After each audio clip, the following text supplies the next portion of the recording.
아멘. 오늘 우리에게 주신 말씀은 역대상 25장 우리 1절부터 7절까지 말씀 함께 보시겠습니다.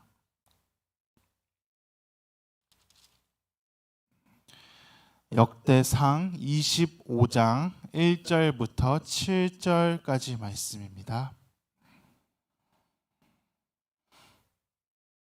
역대상 25장 1절부터 7절까지 한 절씩 교독하시겠습니다.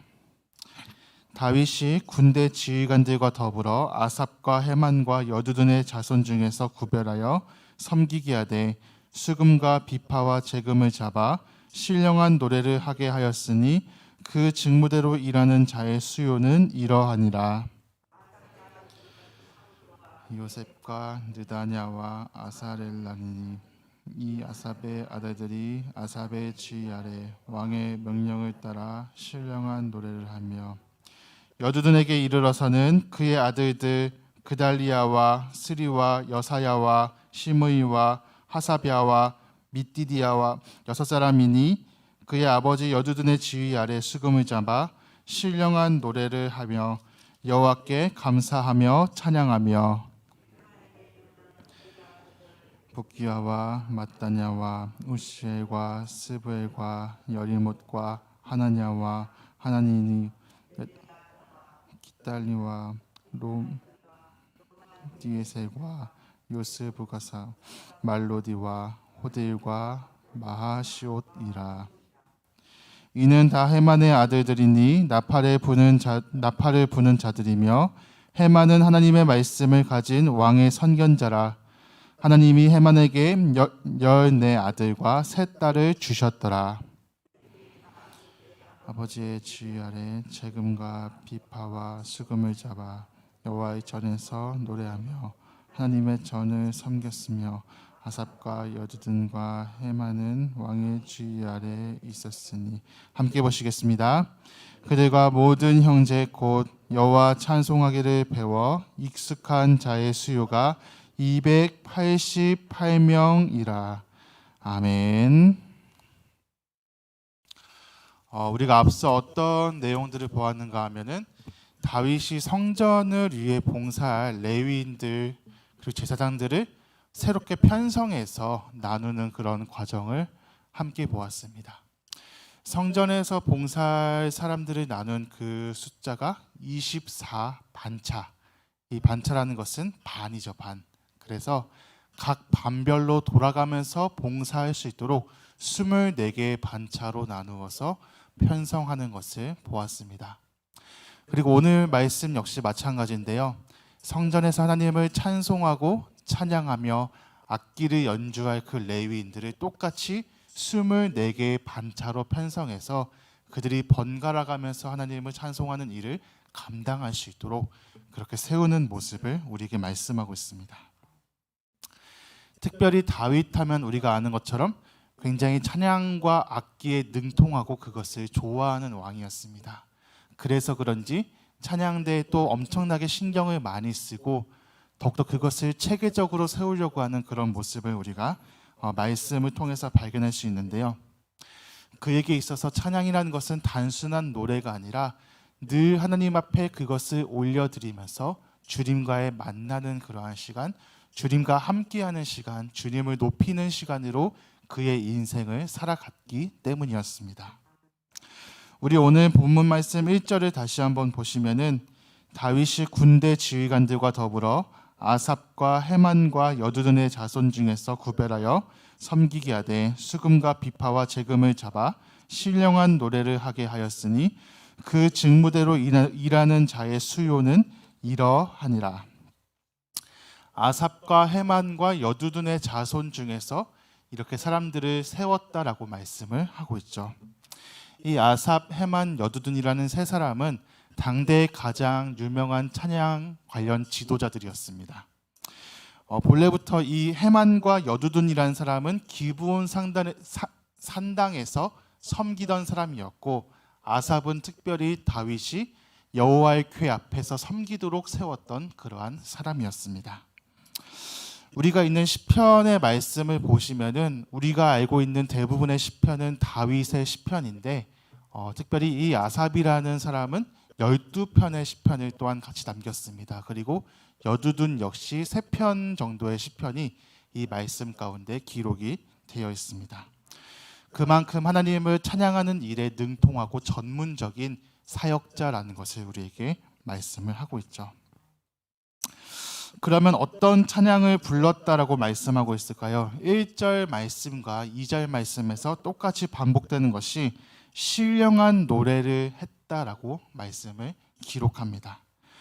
여기서 신령한 노래라는 것은 영감이 있는 노래, 한마디로 이 본말이 예언이라는 말과 굉장히 관련이 있습니다. 원래 그 어원이 예언이라는 말과 관련이 있는데요. 여기서 이 예언이라는 말은 예언자가 하는 그런 말처럼 미래를 내다보는 그런 예언의 말이 아니라 한자로는 이제 맡길 예자를 써가지고 맡겨두신 그 말씀, 하나님께서 진리의 말씀을 주신 이 하나님의 말씀 그 자체를 의미하고 있습니다. 한마디로 찬양이 그냥 아무런 의미가 없는 그러한 곡조가 아니라 하나님의 말씀이 담겨 있는, 하나님의 말씀이 살아 숨쉬고 있는 그런 노래로 전파가 되었음을 우리에게 보여주고 있습니다. 고대 사회에서는 굉장히 종이가 오늘날처럼 이렇게 흔하지 않은 그런 시대였죠. 우리는 문자를 쓰고 적고 읽는 것에 굉장히 익숙하지만 이 고대 사회에서는 문자보다는 오히려 입에서 입으로 전해지는 그러한 정보가 더 익숙했던 그러한 시대였습니다. 그러한 시대의 찬양이라는 것은 하나님의 말씀을 가르치고 전파하고 선포하기에 굉장히 좋은 방법이었죠. 그래서 특별히 찬양할 때 하나님의 말씀들이 담길 수 있도록 그렇게 노래했던 것을 우리가 이 말씀을 통해서 바라보게 됩니다. 이러한 차원에서 오늘 우리가 부르는 찬양들도 한번 그 의미들을 다시 한번 돌아봤으면 좋겠습니다. 우리가 어떤 생각을 가지고 어떤 마음가짐을 가지고서 하나님을 찬양하느냐가 굉장히 중요한 것이죠. 그냥 멜로디가 좋아서, 그냥 곡조가 좋아서 어딘가 내 마음에 끌려서 부르는 그런 찬양이 아니라 우리가 부르는 그 찬양이 하나님의 영광을 선포하고 주님의 은혜를 그렇게 널리 드러내고 그것을 통해서 우리의 고백이 담겨 있는 그러한 찬양으로 우리가 같이 주님을 노래할 수 있기를 간절히 소망합니다. 찬양이야말로 우리가 알고 있는 것처럼 곡조가 있는 기도라고 우리가 흔히 부르죠. 그 마음 속에, 그 노래 속에 우리의 마음들이 하나하나 담겨가지고 정말로 주님을 향한 진심을 다해서 우리의 마음과 전심과 목소리를 다해서 주님만 높여드릴 수 있는 저와 우리 모두가 될 수 있기를 간절히 소망합니다. 우리 계속해서 5절 말씀 같이 한번 읽어보시겠습니다. 5절 말씀입니다. 시작.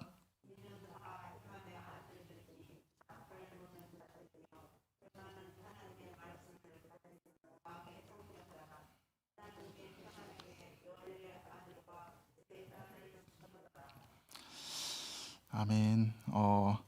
여기서 나팔을 부는 자들이다라고 말씀을 하고 있는데요. 이 나팔을 분다라는 것은 무슨 뜻이냐면은 뿔을 높이 들어 올리다라고 하는 그런 뜻을 가지고 있습니다. 뿔을 높이 들어 올리다는 말은 한마디로 하나님 앞에 영광을 돌려드린다라는 그러한 의미입니다. 이 말씀이 의미하는 바가 무엇이냐면은 하나님께 영광을 돌려드리는 삶, 전심을 다해서 하나님을 찬양하며 하나님을 높이는 자에게는 귀한 복을 더하여 주신다고 하는 그러한 말씀인데요. 이 말씀 5절 하반절이 굉장히 재밌죠. 그 축복의 결과를 무엇이라고 말씀하고 있을까요? 해만에게는 많은 자손의 은혜로 주어지게 되었습니다. 무려 아들이 14명이었고 3명의 딸을 주셨다라고 기록하고 있죠. 이 찬양대의 구성들을 보면은 아버지는 찬양 지도자가 되고 그 아들들과 친척들은 찬양 대원들이 됩니다. 온 가족이 함께 하나님을 높이는 그런 찬양대의 축복을 누릴 수 있도록 하나님이 불러주셨습니다. 그 숫자에 대해서 말씀을 하고 있는데요. 7절 말씀을 보시면은 그들과 모든 형제 곧 여호와께 찬송하기를 배워 익숙한 자의 수요가 288명이라. 그 숫자가 288명. 그러니까 아삽과 헤만과 여두둔의 자손들, 형제들, 자녀들, 일가 친척들을 다 모아서 찬양을 전문적으로 배워서 익숙한 자의 숫자가 288명이라고 말씀하고 있습니다. 이들을 다시 24개의 반차로 나누면은 한 개의 반차에 12명씩 편성이 되게 됩니다. 이 12명이 한 반의 인원의 전부가 아니라 이들은 이제 찬양 대원들이고 그 밑에 함께하는 찬양 대원의 숫자가 훨씬 더 많이 있는데요. 그 숫자가 우리가 앞에 보았던 23장 5절 말씀에 있었습니다. 23장 5절 말씀을 한번 보시면은 4,000명은 문지기요 4,000명은 그가 여호와께 찬송을 드리기 위하여 만든 악기로 찬송하는 자들이라. 총합 전체의 숫자는 4,000명인 것이죠. 그러니까 3명의 찬양 지도자가 있었고 그 밑에 아들들과 형제로 되어진 전문 사역자들이 288명이 있었고 그 밑에 4,000명의 찬양 대원들이 이렇게 구성이 되어 있습니다. 무려 이렇게 많은 숫자로 다윗이 세워나가는 것을 보면서 그가 하나님을 높이고 하나님께 영광 돌리는 것에 얼마나 많이 마음을 쓰고 최선을 다했는지를 우리가 짐작을 해볼 수가 있습니다. 이 본문에서 특이점이라고 한다면 우리가 찬양팀을 구성할 때 가족과 친척들로 구성되어 있다는 것을 우리가 말씀을 함께 보았습니다. 한마디로 우리의 가정들이 하나님 앞에 찬양을 올려드리는 것이 너무나도 중요한 일이라는 것을 우리가 함께 생각을 해볼 수가 있습니다. 가정에서 찬양하는 것이 중요한 이유가 무엇일까요? 부모와 자녀가 함께 찬양하는 그 모습을 통하여서 가정 안에서부터 찬양하는 문화를 만들어 나갈 수가 있기 때문입니다. 오늘날 문화라고 한다면 세상의 문화는 여전히 자신이 먹고 마시고 즐기는 자신의 쾌락과 자신의 유익만을 위한 그런 문화가 온 세상 가운데 가득합니다. 그러나 우리가 믿는 사람으로서 세워 나갈 수 있는 그런 문화가 무엇이냐 하면은 우리의 가정에서부터 부모와 자녀가 함께 주님을 찬양하며 하나님 앞에 영광을 돌리며 우리의 믿음을 올려드리는 그러한 신앙의 고백으로 함께 연합하고 모일 수 있는 그것이 우리 기독교인들의 문화인 줄로 믿습니다. 그럴 때 하나님께서 이 찬양 사역자들의 모든 가정을 축복하시고 계속해서 하나님을 찬양할 수 있는 은혜를 주신 것처럼 오늘 우리의 모든 가정들을 하나님께서 지키시고 보호하여 주실 줄로 믿습니다. 찬양은 어떤 사람들이 하는 것일까요? 찬양은 노래를 잘하고 음악을 잘 아는 사람들이 하는 것이 결코 아닌 것이죠. 하나님 앞에 영광을 돌려야 하는 모든 기독교인들의 사명이라고 할 수가 있습니다. 우리가 하나님 앞에 영광을 돌리는 것이 우리의 삶의 가장 첫 번째 목적이고 우리가 가장 즐거워해야 할 일이기 때문에 오늘 우리의 입술 가운데 늘 찬송이 머물러 있을 수 있기를 간절히 소망합니다. 그 옛날 바울과 실라가 감옥에 갇혔을 때에도 그들이 염려하지 않고 근심하지 않고 밤새도록 찬양했을 때 그들이 예상하지 못했던 하나님의 놀라운 역사와 능력이 그 자리에 임했던 것처럼 오늘 우리가 우리의 입술과 마음을 다해서 주님을 높이며 우리의 삶 속에서 오직 주님 앞에 영광 돌리는 그러한 삶을 살아갈 때 하나님의 능력이 우리 삶 속에서 증거되어지고 나타나게 될 줄 믿습니다. 오늘 우리가 그것을 바라보며 우리가 가장 아름다운 찬양하는 사람으로 주님 앞에 나아갈 수 있기를 간절히 소망합니다. 우리 같이 기도하시겠습니다.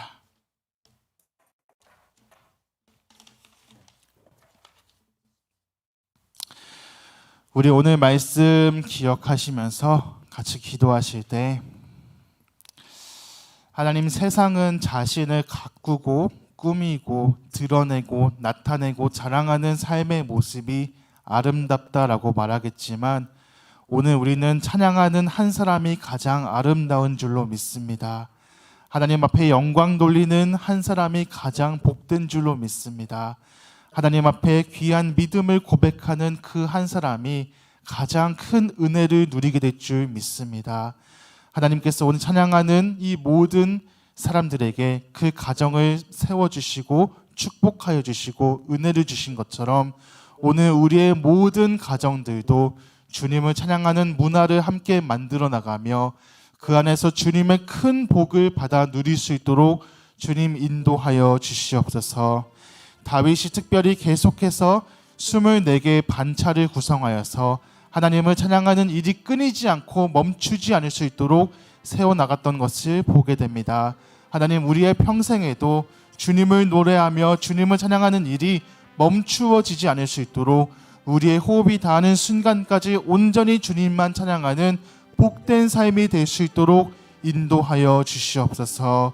우리 함께 오늘 말씀 기억하시면서 합심해서 간절히 기도하며 나아가시겠습니다. 하나님 아버지, 감사합니다. 주님, 오늘 우리가 이 말씀을 보면서 하나님을 찬양하는 가정의 모습이 얼마나 아름다운지, 하나님을 높이는 교회의 모습이 얼마나 영광스러운 것인지를 기억하며 오늘 우리의 삶 속에서 하나님을 찬양하는 입술로 맺힐 수 있기를 간절히 소망합니다. 아버지, 세상은 자신들이 즐기는 그 일에 모든 시간들을 투자하고 살아가지만 오늘 우리는 하나님을 온전히 높여드리며 주님 앞에 모든 영광 올려드리는 일에 우리의 삶의 시간들과 모든 에너지와 우리의 마음들을 쏟아부을 수 있기를 간절히 소망하오니 하나님, 우리의 찬양을 통하여서 영광받아 주시옵소서. 늘 주님을 높이는 일 가운데 우리의 참된 기쁨을 발견하며 나아갈 수 있기를 간절히 소망합니다. 하나님, 우리의 입술이 다른 사람을 비난하고 정죄하고 정말로 험한 말을 하는 그러한 것으로 사용되는 것이 아니라 온전히 주님을 위해 찬송하는 일에 쓰임받을 수 있도록 주님 붙들어 주시옵소서. 아버지여, 주님을 찬양하는 한 사람의 삶이 가장 귀하고 아름다운 줄 믿사오니 하나님, 우리가 세상의 방법과 세상의 유혹을 가지고서 이 땅을 살아가는 것이 아니라 주님 앞에 가장 경건한 모습으로, 가장 온전한 모습으로 주님만 높이는 삶의 모습이 될 수 있도록 아버지여 역사하여 주시옵소서. 오늘 다윗의 마음과 다윗의 고백과 같이 하나님을 평생토록 찬양하며 나아갈 수 있기를 원합니다. 아버지, 오늘 우리 입술 속에서 감사의 찬양으로, 기쁨의 찬양으로 주님 앞에 올려드릴 수 있도록 아버지여 인도하여 주시옵소서. 하나님, 역사하여 주시옵소서. 아버지, 붙들어 주시옵소서. 우리 한 번 더 기도하며 나아갈 때 정말 우리 세계 열방을 위해서 한번 같이 기도했으면 좋겠습니다. 여전히 코로나로 인하여서 수많은 사람들이 고통 가운데 있고 정말로 그 죽음의 절망 가운데 참 어려운 시간들 보내고 있습니다. 특별히 지금 현재 인도 지역이 가장 심각한 피해를 입고 있는데 하루에 37만 명씩 확진되고 있는 그런 안타까운 상황 속에서 정말로 이 인도 지역이 그 절망의 순간 속에 하나님을 구하고 찾을 수 있도록 도와주시고 주님께서 그들을 건지시고 구원하시는 그러한 구원의 역사들을 경험할 수 있도록 하나님 붙들어 주시옵소서. 하나님, 그 땅 가운데 있는 수많은 우상과 미신의 문화들은 이제 끊어지게 하시고 아버지여, 복음이 그 땅 가운데 들어가서 정말로 그 육신의 고통과 영혼의 고통으로부터 해방되어질 수 있도록 참된 자유를 얻을 수 있도록 아버지여, 이 모든 열방을 하나님께서 붙들어 주시옵소서. 우리 함께 세계 열방을 위하여서 한번 납심해서 간절히 기도하며 나아가시겠습니다. 아버지여, 지금도 세계 곳곳에 이 코로나로 인하여서 고통받는 지역들이 너무나 많이 있습니다. 아버지, 지금까지 너무나 많은 사람들이 생명을 잃었고 지금도 너무나 많은 사람들이 고통 가운데 아버지여 신음하고 있는 이 어려운 순간 속에서 하나님의 긍휼하심과 하나님의 역사가 나타날 수 있기를 간절히 소망합니다. 하나님, 특별히 지금 인도 지역이 너무나 큰 피해와 확산을 경험하고 있습니다. 아버지, 하루에 37만 명씩 지금 그렇게 확진되고 있는 이 절망스러운 순간 속에서 아버지여, 이 인도 지역에 하나님의 복음이 들어갈 수 있도록 붙들어 주시고 그들이 모든 육신의 고통과 영의 고통 속에서 해방을 받을 수 있도록 하나님의 은혜 안에서 그들이 나음을 입을 수 있도록 하나님 역사하여 주시옵소서. 하나님의 살아계심을 경험하는 시간으로 이 모든 시간들이 변화될 수 있기를 원합니다. 아버지여, 그저 무기력하게, 그저 절망하며, 그저 낙심하며 보내는 것이 아니라 이렇게 가장 절망스러운 순간 속에서 하나님의 이름을 부르짖을 수 있고 하나님 앞에 엎드릴 수 있는 아버지여, 세계 열방이 될 수 있도록 주님 역사하여 주시옵소서. 아버지여, 열방까지 남아있는 그 모든 우상과 미신의 문화들이 끊어지게 하시고 아버지여, 정말로 그 삶의 자리 속에서 철저하게 주님 앞에 엎드리며 아버지여, 회개하며 주님께로 돌아올 수 있는 모든 열방들 될 수 있도록 아버지여 인도하여 주시옵소서. 아버지여, 이 코로나의 시간이 더욱더 주님 앞에 철저하게 가슴을 찢으며 아버지 앞에 돌아오는 시간으로 아버지여, 그러한 기회와 계기가 될 수 있기를 간절히 소망합니다. 아버지여, 세계 열방을 아버지께서 불쌍히 여겨주시고 아직도 주님을 알지 못하는 백성들, 주님으로부터 멀어진 백성들 있다면 아버지여, 그들의 심령 가운데 복음의 말씀이 선포되어질 수 있도록 하나님 역사하여 주시옵소서. 아버지, 열방 가운데 있는 모든 교회를 아버지께서 불쌍히 여겨주시고 아버지여, 각자의 자리에서 계속해서 믿음으로 그 땅을 위로하며 평안을 전파할 수 있도록 아버지께서 인도하여 주시옵소서. 역사하여 주시옵소서. 우리 마지막 합심해서 기도하실 때 우리 교회 또한 모든 성도님들을 위해서 같이 기도했으면 좋겠습니다. 하나님, 이번 한 주간도 우리 모든 성도님들이 믿음으로 순종하며 살아갈 수 있도록 도와주시고 죄의 유혹들과 끝까지 싸워나가면서 하나님의 말씀을 떠올리게 하시고 그 말씀의 능력을 붙잡아서 세상 가운데 빛과 소금의 모습으로 선한 영향력을 끼치며 한 주간 살아갈 수 있도록 주님 인도하여 주시옵소서. 하나님, 우리의 힘으로는 그것이 불가능하지만 우리 안에 계신 성령께서 도우신다면 능히 그렇게 변화할 줄 믿습니다. 하나님, 우리가 그 소망을 가지고서 연약한 우리의 삶 속에서 주님의 귀한 영광과 주님의 귀한 은혜가 드러나는 그러한 축복을 경험할 수 있도록 주님 역사하여 주시옵소서. 마음의 고통과 육신의 아픔이 있는 그런 성도들이 있다면 하나님께서 오늘도 찾아가서 만져주시고 하나님의 나음과 위로와 평안을 허락하여 주시옵소서. 우리 함께 우리 교회 모든 성도님들을 위해서 마지막 합심해서 기도하신 후에 계속해서 개인적인 기도로 나아가시겠습니다. 기도하시겠습니다.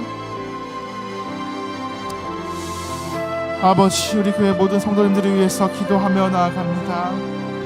아버지여, 이번 한 주간도 주님 안에서 믿음으로 동행하며 하나님의 말씀대로 순종하는 삶이 될 수 있도록 하나님 역사하여 주시옵소서. 하나님, 우리의 삶의 모습이 너무나 부족하고 연약한 것을 우리가 너무나 잘 알고 있습니다. 하나님, 나의 힘으로는, 나의 지식과 나의 생각과 나의 판단만으로는 우리가 온전히 살아갈 수가 없사오니 하나님의 말씀을 그 순간순간마다 떠올리게 하시고 아버지여, 그 말씀하신 대로 순종할 수 있는 힘을 더하여 주시옵소서. 아버지의 말씀이 우리를 바른 길로 인도하실 줄 믿습니다. 하나님, 우리가 그러한 소망을 가지고서 우리의 부족하고 한계가 많은 그러한 삶 속에서 주님의 영광을 담아내고 드러내고 선포할 수 있도록 아버지여 인도하여 주시옵소서. 빛과 소금의 역할들을 잘 감당할 수 있도록 주여 붙들어 주시옵소서. 오늘 우리가 그 맛을 잃어버리지 않을 수 있도록 주여 지켜 주시옵소서. 우리의 믿음이 흔들리지 않을 수 있도록 도와주시옵소서. 세상의 유혹과 세상의 가치관들 가운데 우리의 마음이 정말로 흔들리지 않고 끝까지 주님의 말씀을 붙들며 우리 안에 계신 성령님의 음성을 들을 수 있도록 주여 도와주시옵소서. 하나님, 우리의 믿음의 삶을 인도하여 주시옵소서.